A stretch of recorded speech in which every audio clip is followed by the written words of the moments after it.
Yo, good morning. Hope you're having a great day so far, a great evening, a great night, a great whatever you're watching this. But today is going to be a little bit of a different video.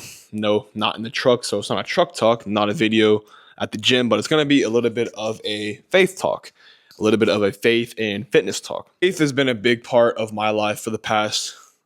It's been a part of my life for my whole life, but not a one of the like forefront things that I'm thinking about and one of the main things that I think about um forever. It's always been a part of my life, but it's never been like it has the past like six months to a year. As part of this video, I'm gonna kind of go over my walk back to faith, my reigniting with my faith, my belief in God, and kind of how that went out for me. Because I feel like a lot of people nowadays feel like maybe they've done too much, or they've dug themselves such a hole that they won't that God like won't accept them again, or that they can't believe in God now because they've messed up so much in another area of their life. When that's not true, because God is always longing for your return.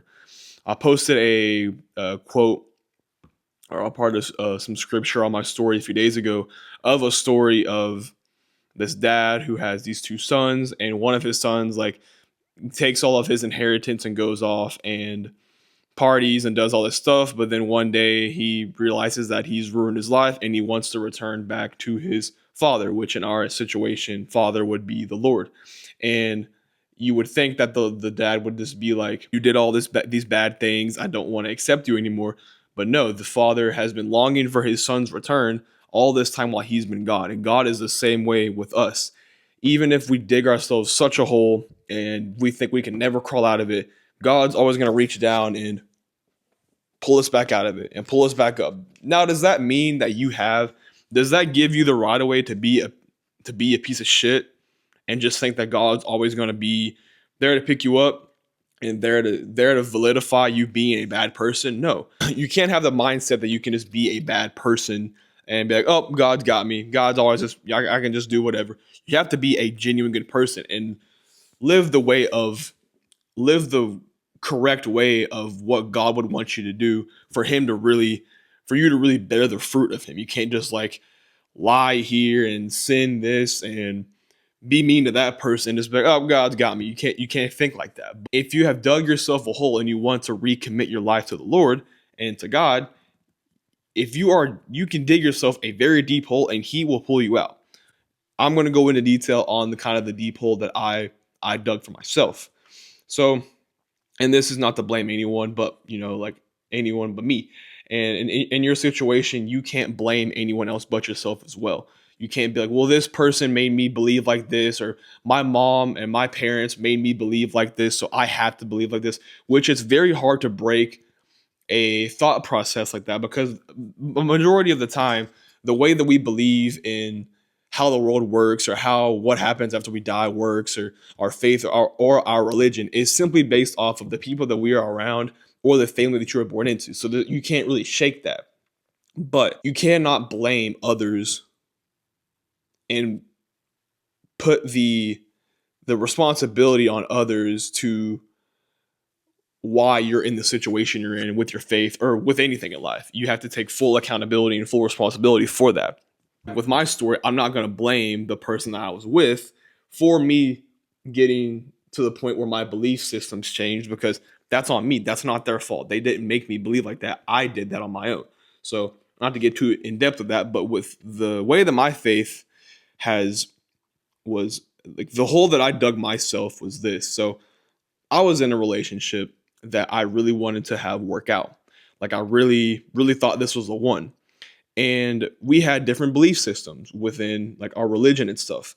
And I was to the point where I wanted this relationship to work so bad that I was comfortable and okay with changing my belief systems to kind of like match theirs to make this work out.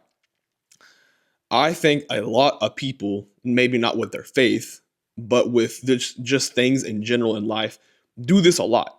Like, they will change how they talk, or how they believe in something, or what they think about this versus that, simply to have a friend group or a coworker or a boss or a girl or a boy they like to like them, to accept them, to love them, whatever. And, I can get on a whole tangent about how you need to stick to what you believe in and not, change how you think about things just to have someone like you. But that could be for a different video.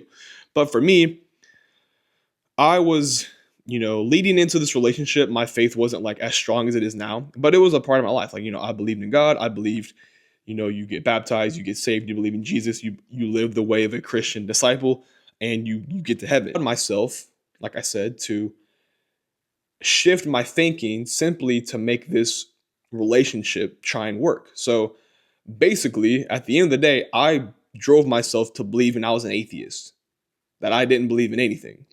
And did I really believe like that? In the back of my head through this whole process, no.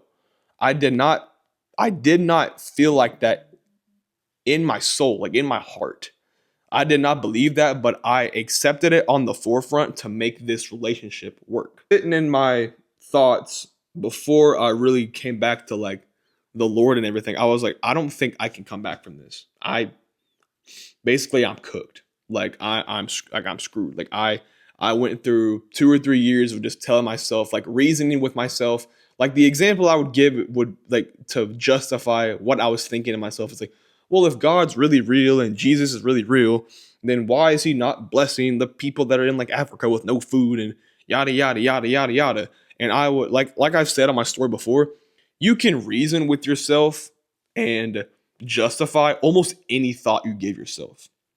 Like for example, if you think that it's too hard to lose weight, your brain will come up with ways to tell yourself, "Yeah, brother, it's too hard. You can't do it. It's too like you can justify almost any thought in your head that I've come to realize."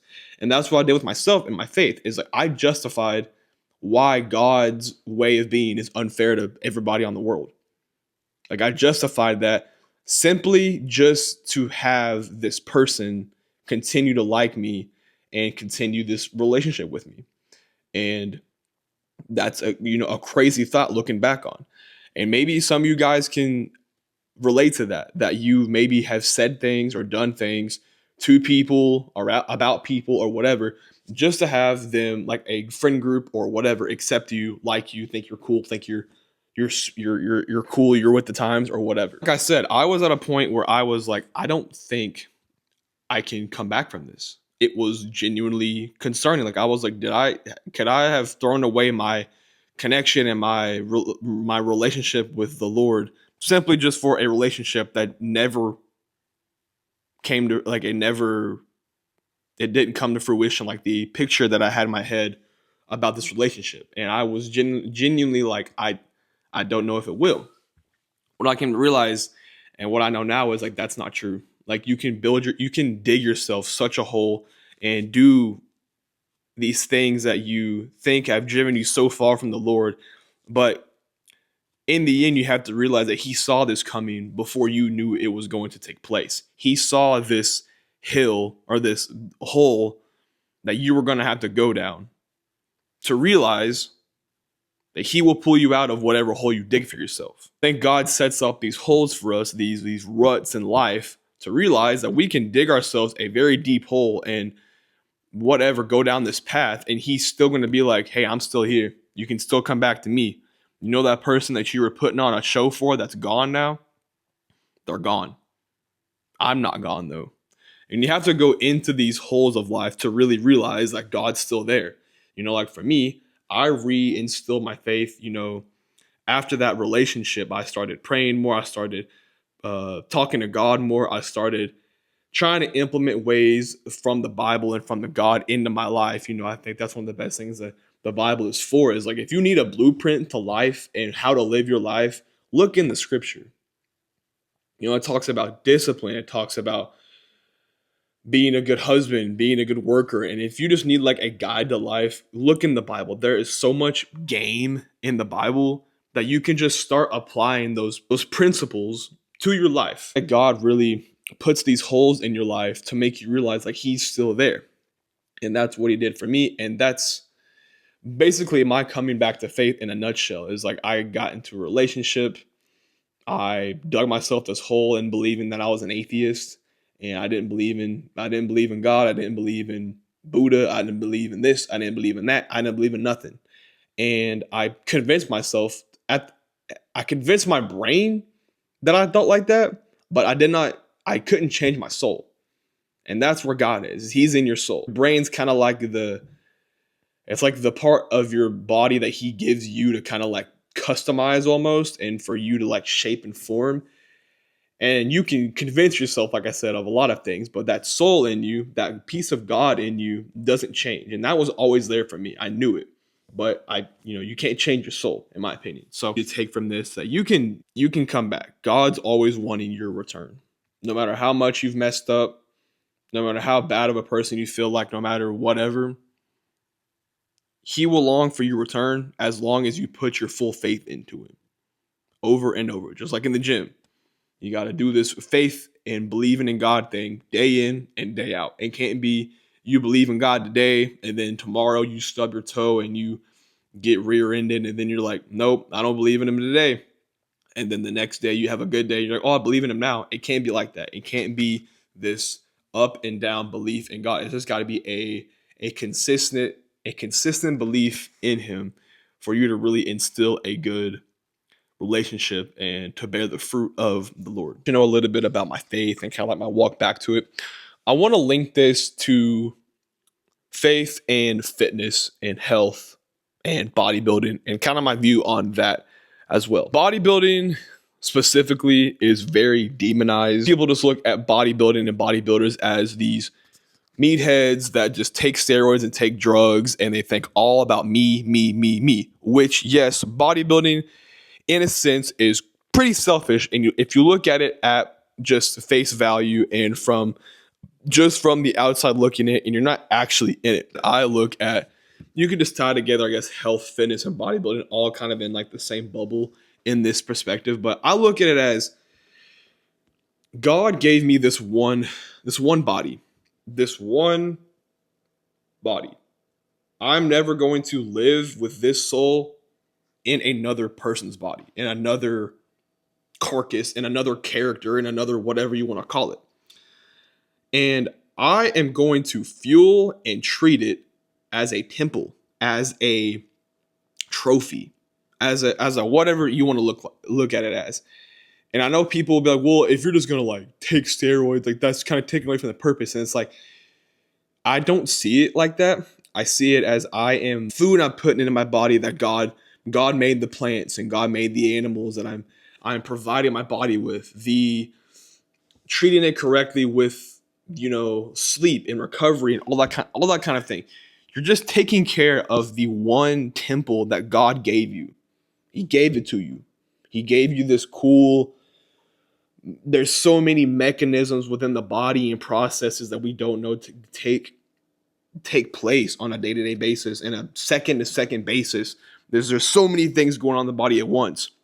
And then the thought that you are going to go through your life and you're just going to abuse it and feed it crap and treat it badly is crazy to me. Like think of this analogy that I kind of wrote up for myself. Like imagine you're sitting there with God before your life starts. You're sitting there and he presents to you, hey, this is going to be, it's like, here is your God's giving you this like default skin in Fortnite. It's like, this is you. You got nothing. You're just, this is you starting out with him. And as your life progresses, you see yourself and how you treat it. You start treating it bad. You don't take care of yourself. You just let yourself rot away every day. You're eating bad food. You're fueling it with alcohol and you're fueling your brain with porn and you brain rot on TikTok all the time. And you're just doing these things that are degrading this one body and this one soul that God gave you.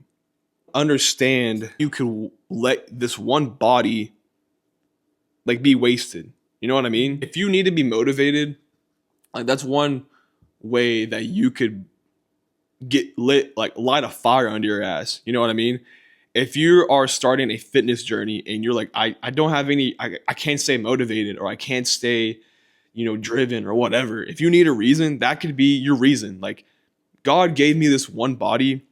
God gave me this one brain. God gave me this one soul. I'm going to do as much as I can to fuel it, to treat it well, and to protect it like what was the example I used?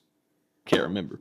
But just I'm going to treat it as if there is a piece of God in me, like a piece of Jesus in me. I think there's a piece of the Lord in all of us. So if you're treating your body like crap, you're treating, in a sense, the Lord and what he gave you like crap, in my opinion. Another way for tying faith and fitness and your motivation all together is like, the Bible talks a lot about being a strong man, being a strong husband, being a strong father. If you're just treating your body horribly and your brain and your mentality and your soul horribly, how are you going to be the best wife, or not wife, husband, dad, brother, coworker, colleague, whatever, boss? How are you going to be the best in those areas if your health and your fitness, if your health is horrible? That's another way to stay motivated. There's people complain about not being able to stay motivated, but they just aren't looking at the basic things. And like they need this huge morning routine and this 15 motivational quotes to stay motivated in the morning and listen to David Goggins before they get up in the morning. It's like you have these, I feel like, roles to fulfill within your life that if that can't keep you motivated, I don't know what will. All of fueling and protecting your health and your mind and your soul and protecting the one that God gave you doesn't give you some motivation. If the thought of being a good father or a good brother or a good son, coworker, colleague, and being a strong man, the things within the Bible, those are things that the Bible talks about a lot. If those little principles and little thoughts can't motivate you on a day-to-day basis, like that's not drilled into your head, and that doesn't drive you to get up and take care of yourself, you need to do some soul searching, because you don't need these, like I said, these 15 motivational quotes. You don't need to write self-affirmations in the mirror. You don't need to cold plunge every morning to get motivated. If those thoughts alone don't drive the shit out of you, those other things are not going to work. If you can't build a foundation of being motivated off of, I am going to fuel and I'm going to treat my body and I'm going to treat my health great and well, because it is the one body that I'm given by God and I'm going to protect it by all means. If the thought of I am going to be the best coworker, brother, husband, whatever it is within that category that I can be, and I'm going to maximize my health and maximize this and that to be the best at that, the other added on motivation tactics are not going to work. To a lot of people that hear that, they're going to think that sounds so selfish, like you're just like me. But it's like, no one is going to take care of your body and fuel it correctly and treat it right but you. No one else can do it. No one's going to do the cardio for you. No one's going to eat the right foods for you. No one's going to go out and do the workouts for you. No one is going to do that shit but you. I think there was David Goggins who said, I can't imagine going up to heaven and being with God and looking at your life, and that's who you could have been. Like his story is like he was like 300 pounds, fat dude, did like cockroach inspections and stuff like that. Like, can you imagine walking into the gates of heaven and you're this overweight slob who just watched TikTok and porn and fueled your body with shit, and then you get to the end of your life and you're like, that's who, and God's like, that's who you could have been. That's who you should have been. But you chose comfort. You chose not to be like that. You know how devastating that would be? Like, and that's another motivation tactic. That's another thought that you could use for motivation, is like, do not allow yourself to get to a point where if you were to die today, you would be devastated with the way that you're treating yourself from a health perspective. A lot of people looking in at like health and fitness think it's very self-centered, but it's like, if I'm taking care of my health so I could be a better coach or a better coworker, a better son, a better husband, that is not selfish. That is being very selfless. Like, I'm taking care of myself and I am fueling myself and working out and doing the things to strengthen me so I can be a better whatever. You have to look at it like that. You have to look at it as I am taking care of myself so I can be the best blank. So if you take anything from this video, from a faith perspective, if you're in a really bad spot right now with maybe your mental health or just how you've been as a person in general, you can dig damn near to hell and God will pull you right out of it. If you begin to put your heart and soul into the Lord day in and day out, he'll pull you out. I don't care what you did. I don't care how bad of a person you think you are. He's longing for your return and he'll pull you out. From a fitness perspective, you have to look at it like this. God gave you one body. He gave you one soul. He gave you one brain.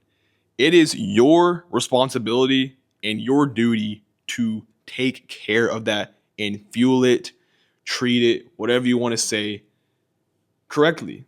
Like, that would be so disrespectful to God to be like, yep, you're giving me this one body, this one soul, and I'm just going to fuel it with porn, TikTok, Doritos, and Dominoes, and that's it. He's going to give you this one soul and this one body that does all these metabolic processes and all these functions that we have no idea about, and I'm just going to fuel it with absolute garbage.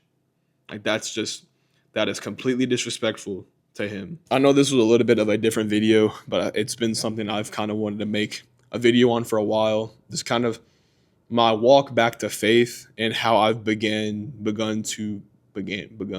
whatever. How I tie that in with my fitness. Like, obviously, faith and what drives like my passion for fitness isn't 100% my faith, but it is an aspect within it. You know, bodybuilding and all that is like my human passion, like what really drives me. But an aspect within that is my faith. You know, I am fueling and taking care of my body in the best way possible because it is a one body that God gave me. I want to portray that. You know, I want to present that. I want to present to the world and to whoever a well taken care of body that God has gifted me. That's where I'm going to put a wrap on the video.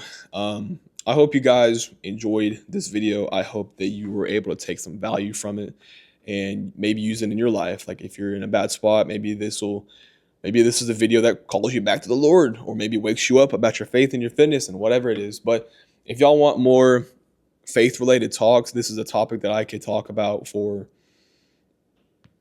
hours at this point. You know, it's just something that has been very prominent in my life for the past 6 months to a year, and I could really talk about it. So if it's something that you guys would like to see more of, let me know down in the comments. The faith talk and the fitness talk, I have another new sponsor, Biomist Labs. So if you guys are looking to get any of the peptide world, which some of you guys, I suggest just not taking that route yet and do a little bit of lifting and understanding nutrition and training for it before you step into like the peptide side of things. Biomist is a US based peptide company that I think is going to be a really good one to look into going into the future with just how the peptide world is going right now. The guy that runs it, Cody, is a really cool guy. He's very smart, very knowledgeable, and I back anything that he's going to put out on the market. So if you guys are looking to get into that side of things, I will have the link to that store in the description. Code Maddox will get you 15% off. I also have my code with Nutrix up and live again, which will get you 15 to 20% off, I believe, which is code madx over there. I will have both of those links in the description. This channel is not sponsored, so the only way that I can earn money through those and for this channel is through you guys using my codes on those websites. If you would like to support the channel in any way, shape, or form, that is going to be a great way to do that. And liking, commenting, subscribing on the page will also help as well to push this out to other people. If you guys could do me a favor, go over there, check out their stuff, see if it interests you. Code Maddox at Biomist Labs and code MADX for Nutrix. All that being said, I'm going to wrap the video up there. Let me know what you guys want to see next. I think the next video that you guys will see will be a training video. So hope you guys enjoy that. Great night. Great whatever you're watching this. I love you guys, and I will see you guys in the next one.